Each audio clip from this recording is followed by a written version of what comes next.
अस्सलाम वालेकुम, this is me Tania Rana और आप देख रहे हैं रियल एस्टेट की बातें एपिसोड 7। आज के प्रोग्राम का टॉपिक है vertical living is Pakistan meeting international standards. आज का प्रोग्राम हम डेडिकेट करेंगे अपने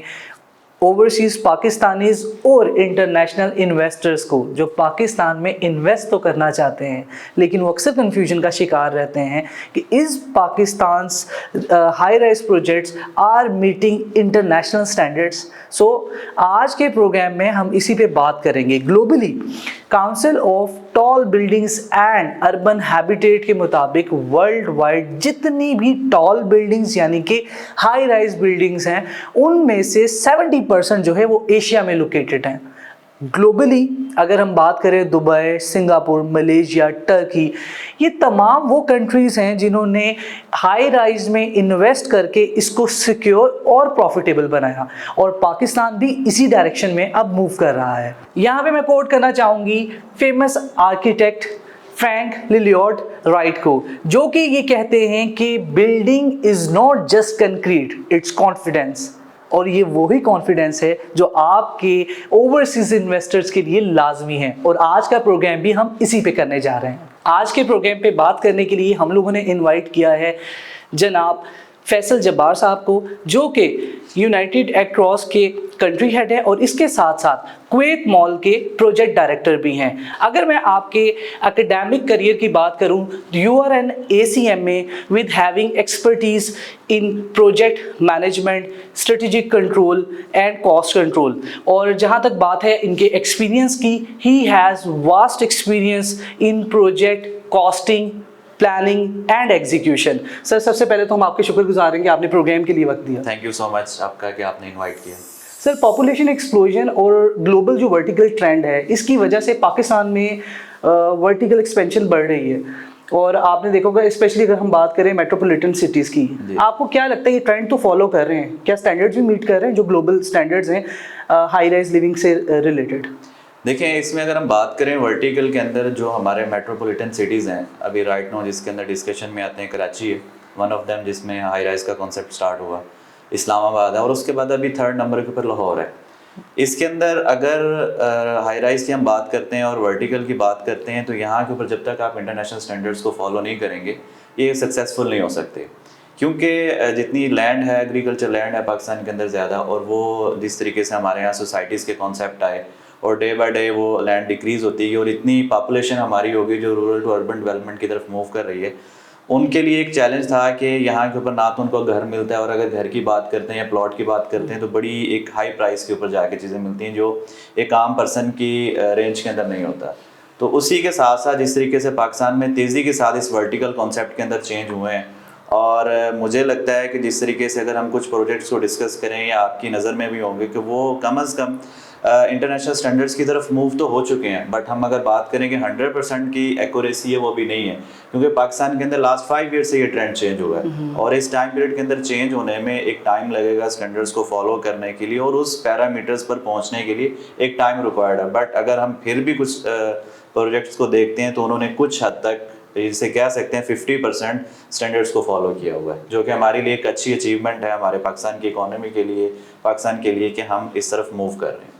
वेरी वेल सेड सर, आप बिल्कुल ठीक कह रहे हैं कि अवेयरनेस भी बढ़ रही है, अब लोग डिमांड भी बढ़ रही है, लेकिन अगर जब हम लोग वर्टिकल लिविंग की तरफ कहते हैं देखते हैं बहुत से डेवलपर्स बहुत प्रोजेक्ट्स ऑफर भी कर रहे हैं, मार्केट में नए क्लाइंट्स भी हैं। अब क्लाइंट्स का एक उनकी तरफ से एक कंसर्न होता है कि अगर हम लोग कोई किसी चीज़ में इन्वेस्ट करते भी हैं तो उसकी रीसेल वैल्यू क्या है, मतलब कि रीसेल वैल्यू से मुराद ये कि अगर वो रीसेल करना चाहते हैं इन फ्यूचर तो उनको आगे मिल जाता है कोई बायर। आप डिमांड और supply with regard to vertical living in Pakistan क्या समझते हैं कि कितनी अभी डिमांड है जिसकी वजह से, बल्कि सप्लाई हम पूरी नहीं कर पा रहे, जिसकी वजह से आपके पास जो क्लाइंट्स हैं वो रीसेल भी आगे करना चाहें तो वो भी उनके लिए एक अच्छी ऑप्शन होती है? ऐसा नहीं कि बाद में उनको, अगर वो इन्वेस्ट करते हैं बाद में उनको कोई क्लाइंट ना मिले, तो क्या कहना चाहेंगे इस बारे में आप? जो रीसेल की वैल्यू होती है ना वर्टिकल के अंदर, वो बेसिकली सबसे पहले तो कॉन्सेप्ट यही है कि डिमांड और सप्लाई की बेस के ऊपर है। सेकेंड नंबर के ऊपर जो प्रोजेक्ट की डेवलपमेंट है या जो उसको बनाया जा रहा है वो इस तरीके से डिज़ाइन होना चाहिए कि जिसमें हम कहते हैं ना कि मिक्स डेवलपमेंट यूज़ करना चाहिए,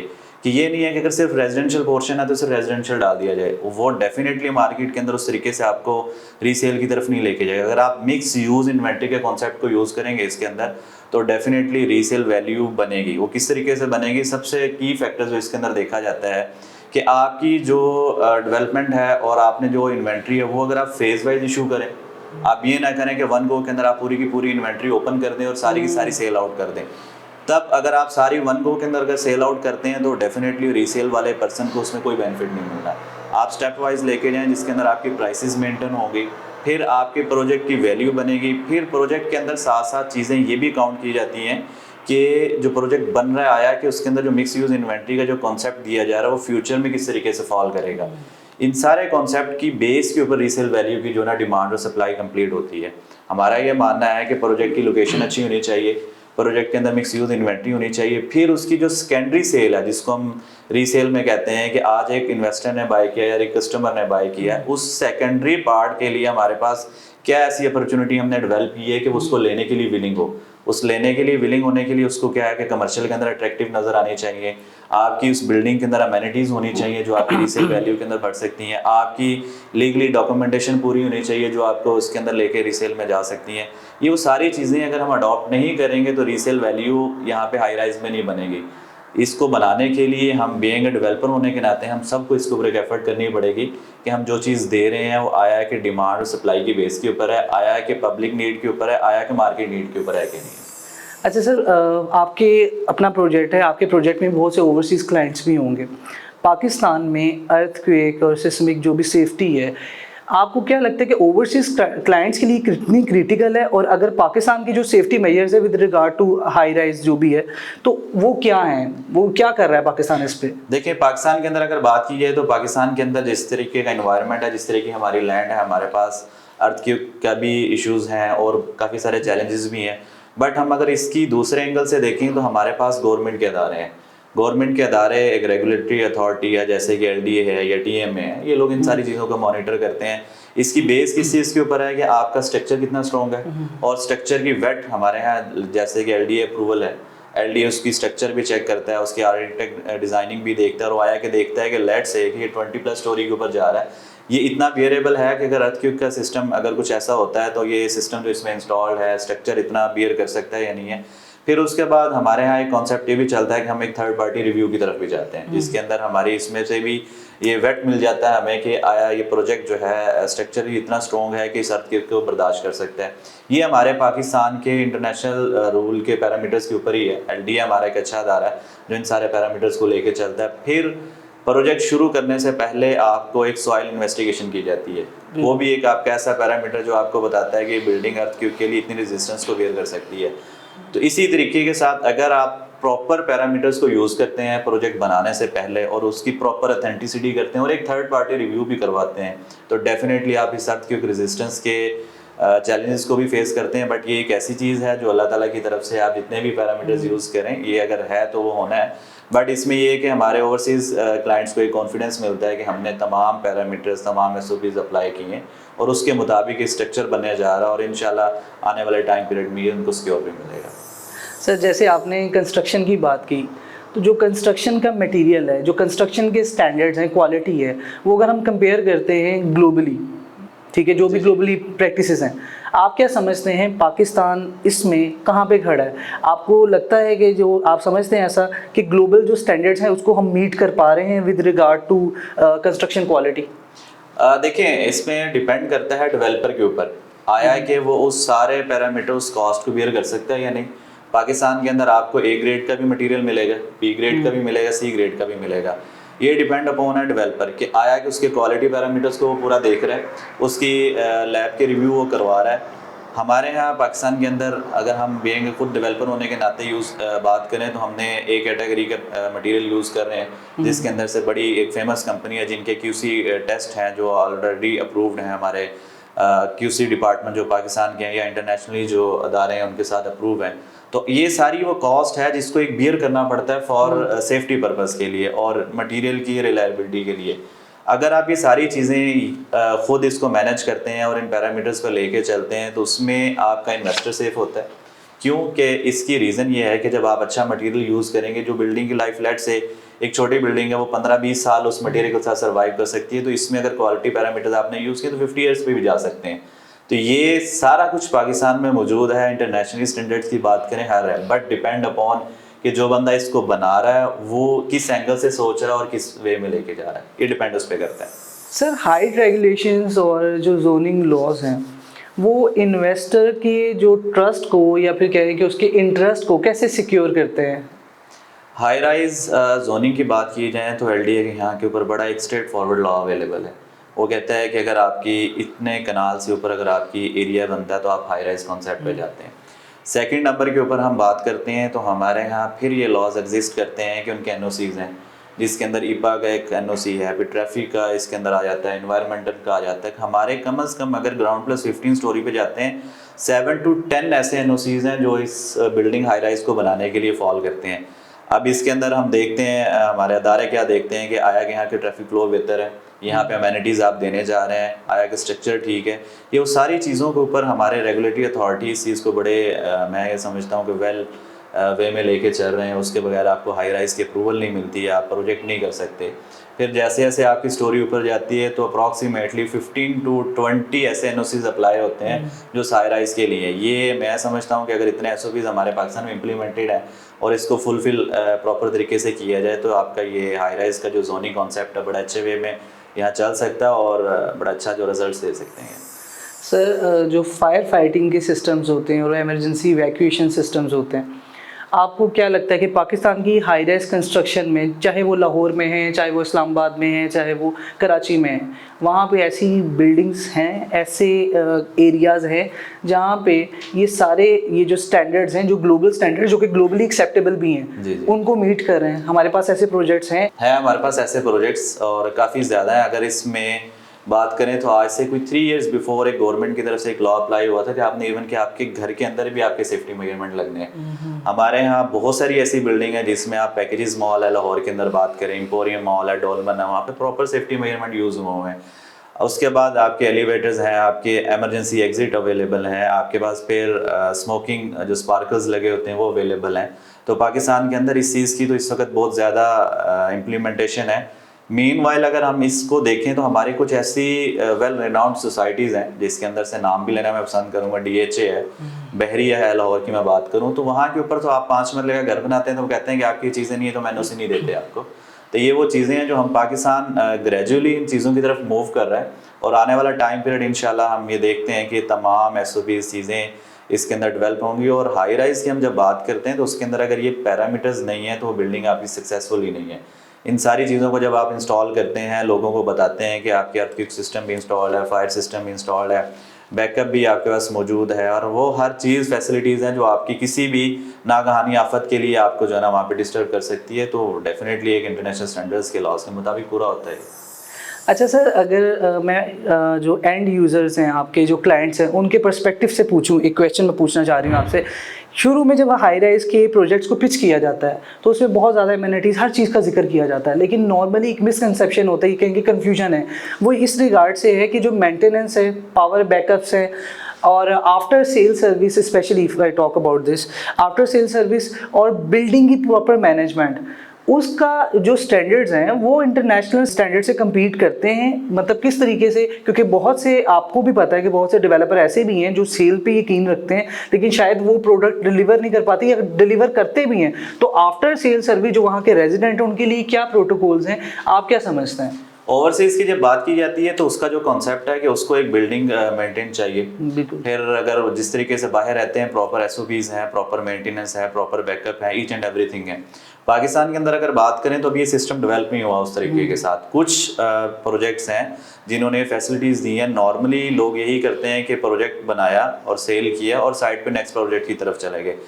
प्रोजेक्ट की कामयाबी उसी वक्त है कि प्रोजेक्ट बनाना भी कोई मुश्किल काम नहीं है, उसको डिलीवर करना भी कोई मुश्किल काम नहीं, उसकी सबसे बाद में जो उसकी एग्जीक्यूशन है या उसको ऑन बोर्ड रखना, उसको एक टाइम पीरियड तक और फॉर द, क्योंकि एक बड़ी सोसाइटी एक किस्म की वहाँ आबाद होती है, उसको तमाम बेनिफिट देने के आप जो इस बिल्डिंग में रह रहे हैं कि आपकी तमाम चीज़ें पूरी हो रही हैं, वो एक बड़ा की फैक्टर है यहाँ के ऊपर। तो मैं ये समझता हूँ कि जो लोग ये फैसिलिटीज़ देंगे, डेफिनेटली वो प्रोजेक्ट की कामयाबी का हिस्सा होंगे। मेंटेनेंस एक ज़रूरी है, आपकी क्लीनिंग बड़ी ज़रूरी है, प्रॉपर बिल्डिंग की सेफ्टी मेजरमेंट्स बहुत ज़रूरी हैं। और उसके बाद जो आफ्टर सेल्स है वो मैंने अभी तक बहुत कम प्रोजेक्ट्स में देखा है कि जहाँ के ऊपर ये सर्विसेज दी गई हैं, क्योंकि क्लाइंट एक दफ़ा इन्वेस्टमेंट ज़रूर करता है और उसके बाद वो ढूंढता है कि मैंने इसको रेंट आउट करना है, मैंने इसकी रेंटल लेनी Exactly. है, मैंने इसको बेचना है, तो मैं कहाँ पे जाऊँ। उसको उस बिल्डिंग के अंदर अगर उस डेवलपर का ऑफिस मिले, आफ्टर सेल्स सर्विस डिपार्टमेंट बने और वो एक फैसिलिटेशन सेंटर उसको वहाँ पे मिले, तो ये ओवरसीज़ कम्युनिटी के लिए एक बड़ा अट्रैक्टिव पॉइंट होगा और डेफिनेटली इस चीज़ को कैटर करेंगे कि अगर ये सारी चीज़ें हमें इस प्रोजेक्ट के अंदर मिल रही है या इस हाई राइज बिल्डिंग में मिल रही है, तो वो आपके साथ इन्वेस्ट करना भी पसंद करेंगे। बिल्कुल ठीक। मैं इसी ट्रस्ट से ही एक क्वेश्चन आपसे पूछना चाहूँगी कि जो आप ट्रस्ट की बात करें, ओवरसीज़ के बिल्डिंग के जो रेगुलेशंस होते हैं और इंस्पेक्शंस होती हैं, आपको क्या लगता है कि ये जो इन्वेस्टर है या फिर आपका क्लाइंट है उसके ट्रस्ट को ये रेगुलेटरी जो चेक्स होते हैं ये किस तरीके से इंश्योर कर मतलब प्रोटेक्ट करते हैं? देखिए, रेगुलेटरी अथॉरिटीज़ आपको बिल्डिंग बनाने के बाद एक तो सबसे पहले जिस तरीके से हमारे गवर्नमेंट के इदारे हैं एनओसी इशू करेंगे आपको कि ठीक है बिल्डिंग आपके पैरामीटर्स के मुताबिक उसी स्ट्रक्चर के साथ बनी है। उसके बाद जो आपके अपने पैरामीटर्स हैं, आपकी सेफ्टी है, आपको अगर हम इंटरनेशनली देखें तो लोग 6 मंथ के बाद रिव्यू करते हैं प्रॉपर बिल्डिंग का कि इसके अंदर मेंटेनेंस की ज़रूरत है या नहीं है। अगर आप यूरोप की साइड के ऊपर जाएँ या ऑस्ट्रेलिया के ऊपर जाएँ साइड पर जाएँ, तो वहाँ के ऊपर 4 मंथ के बाद जो उसका ऑनर है घर का या उस अपार्टमेंट का, वो आता है प्रॉपर इंस्पेक्शन करता है। ये फील होता है कि पता नहीं शायद कोई यहाँ के ऊपर क्या ऐसा इंसिडेंट हुआ है। अगर वो सारे पैरामीटर्स पाकिस्तान के अंदर हम लोग ले आएँ और उन चीज़ों को अडॉप्ट कर लें, बिल्डिंग की लाइफ बढ़ेगी, बिल्डिंग के अंदर जो कम्युनिटी रह रही है उनका ट्रस्ट बढ़ेगा और आपकी जो डेवलपर की क्रेडिबिलिटी है वो भी डेफिनेटली इंक्रीज़ होगी। और अगर ये चीज़ें इम्प्लीमेंटेड नहीं हैं तो करनी चाहिए हमें, क्योंकि हमारे यहाँ हाई राइज की इन्वेस्टमेंट सिर्फ ज़्यादातर अगर देखा जाए 70% तकरीबन ऐसी रेशियो है जो ओवरसीज़ है। ओवरसीज़ को ट्रस्ट चाहिए, ओवरसीज़ को एक अच्छी चीज़ चाहिए जो वहाँ के ऊपर रह सके। ओवरसीज़ जिस माइंड सेट के साथ बाहर काम कर रहा है या वहाँ रहता है, जो अमेनिटीज़ जो फीचर्स उसको मिलते हैं, वो अगर उसको पाकिस्तान में भी उसी तरीके से मिलना चाहेंगे तो उसका पाकिस्तान के अंदर इन्वेस्टमेंट करने के ऊपर एक ट्रस्ट भी बढ़ेगा और पाकिस्तान की इकॉनमी के अंदर इस चीज़ का एक मेन जो है रोल वो प्ले करेगा और हमें इस चीज़ पे जाना चाहिए। सर, आपने बात की कि पाकिस्तान में बहुत से प्रोजेक्ट्स ऐसे हैं जो कि इंटरनेशनल स्टैंडर्ड्स को मीट करते हैं। तो इंटरनेशनल स्टैंडर्ड को तो मीट करते हैं, इंटरनेशनल आरओआई को भी मीट करते हैं। अगर हम बात करें दुबई, मलेशिया की, पाकिस्तान के अंदर अगर हम बात करें, जो आरओआई की है कॉन्सेप्ट, ये एक ऐसा एक फैक्टर है जो हमारे एक प्रॉमिस बेस के ऊपर चलता है, जिसके अंदर हम सिर्फ ये एक बंदे को ट्रस्ट देते हैं कि आपकी आरओआई लेट से 8 to 12% के अंदर होगी, जो एक कंफर्म हम उसको बता देते हैं। बट प्रैक्टिकली ये अप्रोच जो है ना वो एक वैलिड नहीं होती है।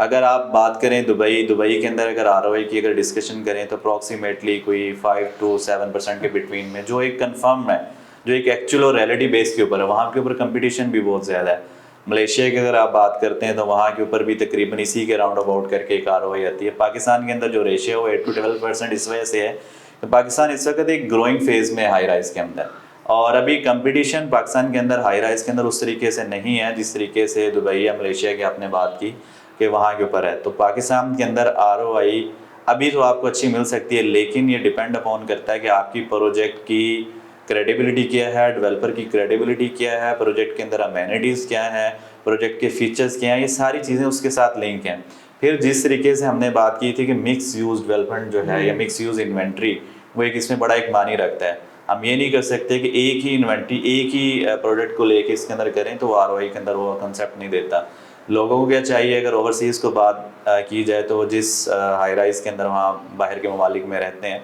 उनको एक ही छत के तले सारा कुछ मिलता है, तो वो इन चीज़ों को लाइक करते हैं। जब ये बिल्डिंग आपकी इस तरीके से बड़ी अट्रैक्टिव हो जाएगी फीचर वाइज और लोगों को यहाँ के ऊपर एक ट्रस्ट बनेगा, लोग यहाँ रहना चाहेंगे, तो डेफिनेटली ये आरओआई जो है ना आपको एक अच्छी भी मिलेगी और कैपिटल ग्रोथ भी मिलती है। बट मेरा ये मानना है कि अभी कोई 5 से 10 साल हैं जहाँ के ऊपर आरओआई आपकी एक ट्रस्ट बेस, एक प्रॉमिस बेस के ऊपर मिलेगी, बट उसके बाद जाके आपके कंपटीशन लेवल के ऊपर जाके ये एक मेंटेन लेवल पे जाएगी जो एक कंफर्म होगी।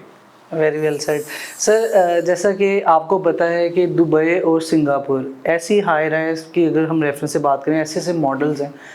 कि जो बहुत ज़्यादा प्रोग्रेसिव भी है। पाकिस्तान में तब ये चीज़ बड़ी इवॉल्विंग है, लेकिन आप क्या समझते हैं कि जो ऐसे कहेंगे मॉडल्स हैं, इनसे अगर हम बात करें practical lessons, practical takeaways Pakistan क्या ले रहे हैं, मतलब किन चीज़ों को अडॉप्ट कर रहा है? अगर हम बात करते हैं हाई राइज, क्योंकि पाकिस्तान में तो भी ये चीज़ ट्रेंड चल रहा है ना, अभी थोड़ा मैच्योर हो रहा है, लेकिन कौन सी चीज़ें हैं जिसको अडॉप्ट कर रही है पाकिस्तान की हाई राइज की जो मार्केट है? देखिए, अगर थोड़ा सा पाकिस्तान की हिस्ट्री को अगर आप देखें, कोई 15 to 20 ईयर्स अगर आप पीछे चले जाएं, तो पाकिस्तान के अंदर अगर अपार्टमेंट था तो सिर्फ आपको उस बिल्डिंग में अपार्टमेंट मिलता था, या आपके हाई राइज कॉन्सेप्ट में थे कि सिर्फ ऑफिसेज बनाने हैं हमने और एक बड़ी बिल्डिंग बनानी है और एक नाम बनाना है। बट अभी एक ट्रेंड पाकिस्तान के अंदर चेंज हुआ है कि लोगों ने ये देखा है कि हमारे अदर कंट्रीज़ के अंदर क्या लोगों का कॉन्सेप्ट है, क्या अमेनिटीज़ हैं, क्या ऐसे फीचर्स हैं। अब पाकिस्तान के अंदर राइट नाउ अगर 3 और 4 ईयर्स बिफोर और इस टाइम पीरियड में देखें तो आपको इस वक्त प्रॉपर प्रोजेक्ट्स मिलेंगे जिसके अंदर आपको कमर्शियल मिलता है, जिसमें आपको ऑफिसेज मिलते हैं, जिसमें आपको रेजिडेंशियल मिलता है, जिसमें आपको होटल्स भी मिलते हैं। ये वो सारे कॉन्सेप्ट हैं जो डेफिनेटली हमारे लोगों ने लर्न किया है बाहर की मार्केट से और उनको अडॉप्ट करने की कोशिश कर रहे हैं यहाँ के ऊपर कि आया हम उन्हीं पैरामीटर्स को लेके पाकिस्तान के अंदर हाई राइज बनाएं और वो उसी तरीके से